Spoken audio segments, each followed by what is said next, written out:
Kannur special പൊരിച്ച കോഴി ബിരിയാണി നമുക്കൊന്ന് ഉണ്ടാക്കി നോക്കിയാലോ. 4 ആൾക്ക് കഴിക്കാനുള്ള പാകത്തിനുള്ള ബിരിയാണി ആക്കുന്നത്.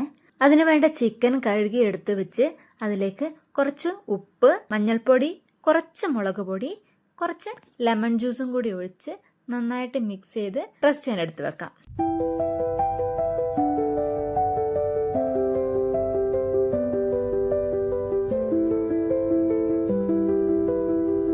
അത്യാവശ്യം വലുപ്പമുള്ള 4 സവാള, അതുപോലെ തന്നെ 4 തക്കാളി എടുത്തിട്ട് നല്ല നേർത്ത് അരിഞ്ഞെടുക്കുക. സവാള നല്ലോണം കുറച്ച് ഒരേ വലുപ്പത്തിൽ തന്നെ സ്ലൈസ് ചെയ്തെടുക്കാൻ ശ്രമിക്കണേ. അത് വറുത്തെടുക്കാനുള്ളതാണ്. അപ്പം ഒരേ വലുപ്പത്തിലാണെങ്കിലേ ഒരേ രീതിയിൽ ഫ്രൈ ചെയ്തെടുക്കാൻ പറ്റുള്ളൂ കേട്ടോ. ഈ ഒരു വലുപ്പത്തിൽ വേണം അത് അരിഞ്ഞെടുക്കാൻ. സവാള മുഴുവൻ അരിഞ്ഞെടുത്ത് വെച്ചിട്ടുണ്ട്. ഇനി അതിൽ കുറച്ച് വീതിയിൽ അല്ലെങ്കിൽ കട്ടിയിൽ വന്ന പീസുകളുണ്ടല്ലോ, അത് മാറ്റി വെച്ചിട്ട് നേരത്തെ പീസുകൾ ഫ്രൈ ചെയ്യാൻ എടുത്ത് വെക്കുക. ഈ കട്ടിയുള്ള കഷ്ണങ്ങളുണ്ടല്ലോ, നമുക്കത് വഴറ്റാൻ എടുത്ത് വെക്കാം. തക്കാളിയുടെ നീളത്തിൽ കട്ടി കുറച്ച് അരിഞ്ഞെടുത്ത് വെച്ചിട്ടുണ്ട്. ഒരു ചെറിയ വെളുത്തുള്ളി മുഴുവനായിട്ടും അതിന്റെ പകുതി ഇഞ്ചിയും ഒരു 4-5 പച്ചമുളകും. എരിവുള്ള പച്ചമുളകാണെങ്കിൽ 3-4 ഒക്കെ മതിയാവും കേട്ടോ. എരിവില്ലാത്താണെങ്കിൽ 5-6 ഒക്കെ എടുക്കാം. ഇനി ഒരു പാനിൽ ഓയിലോ വെളിച്ചെണ്ണയോ ചൂടാക്കി സവാള വറുത്ത് കോരിയെടുക്കാം. അതുപോലെ ഇളക്കി കൊടുത്ത് വറക്കണം, ഇല്ലെങ്കിൽ ഓരോ സൈഡ് കരിഞ്ഞു പോകും. കുറച്ചായിട്ട് പല തവണ വറുത്തെടുക്കണേ. ഇതുപോലെ ബ്രൗൺ കളറാവുന്ന സമയത്ത് നമുക്ക് കോരിയെടുക്കാം. വറുത്ത് കോരിയ സവാള പൊടിച്ചു കൊടുക്കണം. നന്നായിട്ട് തണുത്തു പോകുന്നതിന് മുമ്പേ പൊടിച്ചെടുക്കണം കേട്ടോ, അല്ലെങ്കിൽ നമുക്ക് ഇതുപോലെ പൊടിഞ്ഞു കിട്ടൂല. സവാള ഫ്രൈ ചെയ്ത അതേ ഓയിലിൽ നമുക്ക് നമ്മുടെ മാരിനേറ്റ് ചെയ്ത് മാറ്റി വെച്ച ചിക്കൻ ഫ്രൈ ചെയ്തെടുക്കാമേ. ഒരുപാട് ഓയിലിൽ മുക്കിപ്പൊരിച്ച് ഭയങ്കര ഡീപ്പ് ഫ്രൈ ചെയ്തെടുക്കേണ്ട ആവശ്യമൊന്നുമില്ല കേട്ടോ. ചിക്കൻ മുഴുവനായിട്ട് ഫ്രൈ ചെയ്തെടുത്ത് വെച്ചിട്ടുണ്ട്. ബിരിയാണി റൈസ് റെഡിയാക്കാൻ ഞാൻ 2 ഗ്ലാസ് അരിയാണ് ഇവിടെ എടുത്തിട്ടുള്ളത്. ചെറിയ നേർത്ത അരിയില്ലേ, അതാണ് എടുത്തിട്ടുള്ളത് കേട്ടോ. അത് നന്നായിട്ട് കഴുകി ഒരു 10 മിനിറ്റ് പൊതിർത്ത് വെക്കാം. അരി പൊതിർന്ന് വരുന്ന ആ ടൈമിൽ നമുക്ക് ബിരിയാണി മസാല തയ്യാറാക്കി എടുക്കാം. ചിക്കൻ പൊരിച്ച് മാറ്റി വെച്ച അതേ ഓയിൽ എടുക്കാം. ഇനി അതൊന്ന് ചൂടായി വരുമ്പം അതിലേക്ക് ആദ്യം ഹോൾ സ്പൈസസ് ഇടണേ. ഞാനിവിടെ ആദ്യം സവാള ഇട്ടുപോയി, അതുകൊണ്ട് അതിന് ശേഷം ഞാൻ സ്പൈസസ് ഇടുന്നത്.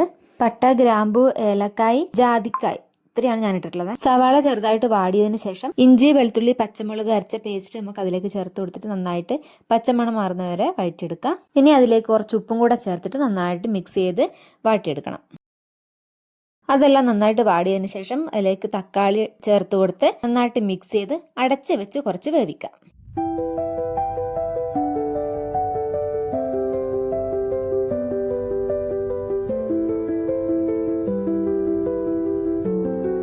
തക്കാളിയൊക്കെ നന്നായിട്ട് വെന്തിട്ട് വന്നിട്ടുണ്ട്, ഉടഞ്ഞിട്ടുണ്ട്. ഇനി നമുക്ക് വറുത്തെടുത്ത് മാറ്റി വെച്ച പൊടിച്ചു വെച്ച സവാളയില്ലേ, അത് ഇതിലേക്ക് ചേർത്ത് കൊടുക്കാം. അതുപോലെ അതിലേക്ക് മല്ലിയിലയും പുതിനയിലയും അരിഞ്ഞെടുത്ത് വെച്ചതും കൂടി ചേർത്ത് കൊടുക്കണം. അധികം പുളിയില്ലാത്ത കട്ടി തൈര് നമുക്ക് ചേർത്ത് കൊടുക്കാം ഇതിലേക്ക്. ഇനി അതൊക്കെ കൂടി നന്നായിട്ട് മിക്സ് ചെയ്തെടുക്കാം. ഇനി കുറച്ച് ഗരം മസാല ചേർത്ത് കൊടുക്കാം. വീട്ടിൽ പൊടിച്ചെടുത്ത ഗരം മസാല ആണെങ്കിൽ ഏറ്റവും നല്ല ഫ്ലേവർ കിട്ടും ബിരിയാണിക്ക്. 1/4 ഗ്ലാസ് വെള്ളം കൂടി ഒഴിച്ചു കൊടുക്കാം, ഇല്ലെങ്കിൽ മസാല ഡ്രൈ ആയി പോവും. അതും കൂടെ ചേർത്ത് നന്നായിട്ടൊന്ന് ഇളക്കി മിക്സ് ചെയ്ത് വേവിച്ചെടുത്താൽ മസാല റെഡിയായേ. ഇനി അതിലേക്ക് നമുക്ക് ചിക്കൻ എടുത്ത് കൊടുക്കാം. ചിക്കൻ നന്നായിട്ട് ഇളക്കി യോജിപ്പിച്ച് മിക്സ് ചെയ്തതിന് ശേഷം അടച്ച് വെച്ച് ഒരു 5 മിനിറ്റ് കുക്ക് ചെയ്യാം. ഇനി ബിരിയാണി റൈസ് തയ്യാറാക്കാം. അതിനാദ്യം പോട്ട് വെച്ച് അതിലേക്ക് കുറച്ച് നെയ്യ് ഒഴിച്ച് അണ്ടിപ്പരിപ്പ് മുന്തിരിയൊക്കെ ഒന്ന് ഫ്രൈ ചെയ്തെടുത്ത് മാറ്റി വെക്കാം. ഇനി റൈസിലേക്ക് ഒരു 1/2 ഉള്ളിയെ ഞാൻ എടുത്തിട്ടുള്ളൂ.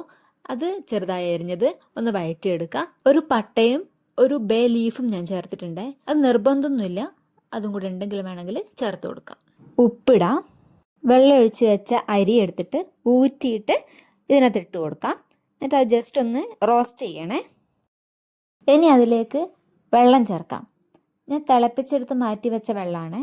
1 ഗ്ലാസ്സിന് 1.5 ഗ്ലാസ് എന്ന കണക്കിൽ ഞാനിവിടെ 2 ഗ്ലാസ് അരിക്ക് 3 ഗ്ലാസ് വെള്ളം തിളപ്പിച്ചെടുത്ത് വെച്ചത് ഈ ഇതിലേക്ക് ചേർത്ത് കൊടുക്കുക. അരി പൊതിർത്ത് വെച്ചിട്ടില്ലേ എങ്കിൽ 1 ഗ്ലാസ് അരിക്ക് 2 ഗ്ലാസ് വെള്ളം എന്ന കണക്കിനെടുക്കണേ. അത് തിളച്ചതിന് ശേഷം ഫ്ലെയിം കുറച്ച് വെച്ച് 10-12 മിനിറ്റ് നേരത്തേക്ക് അടച്ചു വെച്ച് വേവിക്കാം. 1/2 ടീസ്പൂൺ മഞ്ഞൾപ്പൊടിയിൽ തണുത്ത പാല് മിക്സ് ചെയ്ത് എടുത്തു വെക്കണേ. ബിരിയാണി റൈസും ബിരിയാണി മസാലയും ഒക്കെ റെഡി ആയിട്ടുണ്ട്. ഇനി നമുക്ക് അത് ലെയർ ആയിട്ട് സെറ്റ് ചെയ്യാം. വലിയൊരു പാത്രത്തിൽ ആദ്യം മസാല പകുതി എടുത്തിട്ട് വെക്കുക, നിരത്തി വെക്കണം. പിന്നെ അതിന് മുകളിലേക്ക് റൈസ് ഇട്ട് കൊടുക്കാം. റൈസിന്റെയും പകുതി മാത്രമേ എടുക്കണ്ടുള്ളൂ കേട്ടോ. ഇനി അതിന് മുകളിൽ കുറച്ച് മല്ലിയിലയും പുതിനയിലയും വിതറി കൊടുക്കുക. ഇതൊരു 1/2 സവാള വറുത്തെടുത്താണ്, അതും ഇതിലേക്ക് ഇട്ട് കൊടുക്കാം. ഒരു ലെയറിലേക്ക് ഇട്ട് കൊടുക്കാം. ഇനി അതിലേക്ക് മഞ്ഞൾപ്പൊടി പാലിൽ മിക്സ് ചെയ്ത് മിക്സും കൂടി കുറച്ചായിട്ട് 1 സ്പൂൺ വെച്ച് ഒഴിച്ചു കൊടുക്കാം. പിന്നെ അണ്ടിപ്പരിപ്പ് മുന്തിരിയും നെയ്യിൽ വറുത്തെടുത്തത് വിതറി കൊടുക്കാം. ഒരു ലെയർ സെറ്റായേ. ഇനി ഇതേ പ്രോസസ്സ് തന്നെ ഒന്നും കൂടി ചെയ്യാം. മസാല വെക്കുക, റൈസ് ഇടുക, അതിൻ്റെ മുകളിലേക്ക് നമുക്ക് വേണ്ട ഇലകളും സവാളയും അണ്ടിപ്പരിപ്പും അതൊക്കെ ഇട്ട് 2ാം ലെയറും കൂടി സെറ്റ് ചെയ്യാം. ലാസ്റ്റ് ലെയറിൽ ഞാൻ കുറച്ച് ഗരം മസാലയും കൂടെ ചേർത്തിട്ടുണ്ട്.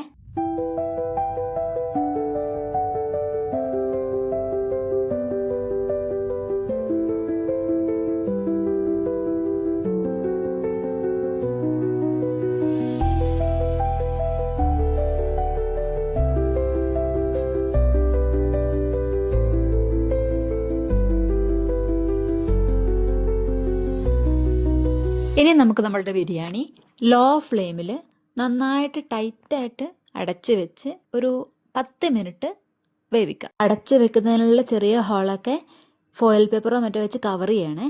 കണ്ണൂര് പൊരിച്ച ചിക്കൻ ബിരിയാണി റെഡി ആയിട്ടുണ്ട്. ഇഷ്ടമായാൽ ലൈക്ക് ചെയ്യണം, ഷെയർ ചെയ്യണം, സബ്സ്ക്രൈബ് ചെയ്യാൻ മറക്കല്ലേ. താങ്ക്